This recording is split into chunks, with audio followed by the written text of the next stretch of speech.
Before we get started on this review, I just want to say if I sound like I swallowed a cactus, I think I'm getting sick. I don't know, my throat's sore. I'm not sure what's going on. So let's just try to get through this review before I start to turn into Bale's Batman. Where's Rachel? Hatchet stars Joel David Moore, Tamara Feldman, Kane Hodder, and is directed by Adam Green. Hatchet begins with two friends, Ben and Marcus, that decide to abandon Mardi Gras.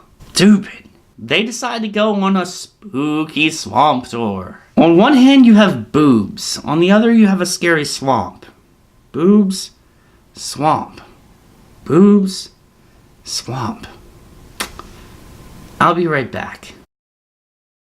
Hatchet has that old school slasher feel that I really love. Guys, this is a straight up 80s slasher film set in the modern day, and I really dug it. The lore of this deformed killer is what really pulled me into this southern tale. Adam Green penned an awesome story that knew exactly what it was, and knew how to please horror fans. I love the dialogue, especially the sophomoric humor. I have sex all the time. Shut up. Perry Shen, for me, steals the show as the tour guide Sean. Most people will know him from General Hospital. Don't ask me how I know.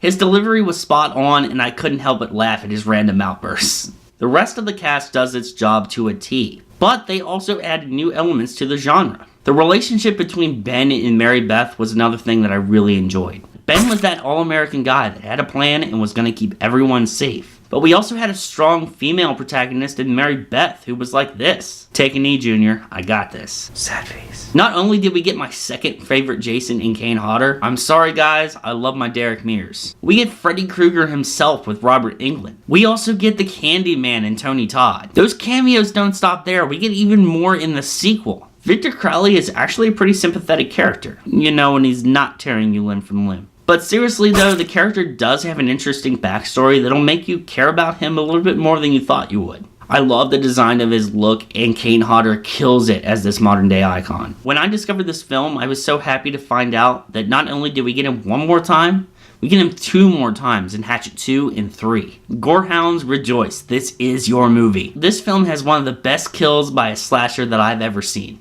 I'm a huge fan of practical effects and prosthetic makeup, and if you are too, you're gonna love Hatchet. There's also great cinematography to be found here. So there are big props to be given to Will Barrett. Great work, sir. In the end, guys, if you didn't know already, I'm gonna have to give Hatchet a metal claw. This movie was awesome. This is how you make a slasher film. We got a great story that knew what it was and didn't try to be anything else. The cast was solid all the way around, and we got a great new killer in Victor Crowley. Alright guys, it has been my first review in my Cavern of Terror. My first video in my Hatchet series reviews. What did you think? Let me know down in the comments down below. If you like this video and you want to see my review of Hatchet 2, the best way to do that is hit that subscribe button. Not only do you get to see my review of Hatchet 2 and Hatchet 3, it really helps me out a lot as well. That's not the only new content coming to my channel, guys. I have a brand new retrospective series getting ready to debut, the Die Hard series. I can't wait to start those reviews. I think it's going to be a pretty good time. Check me out on Facebook, Twitter, Instagram, and LetterBoxd because you know I have them. But most importantly, guys, this has been Zack versus the Blu-ray Mountain.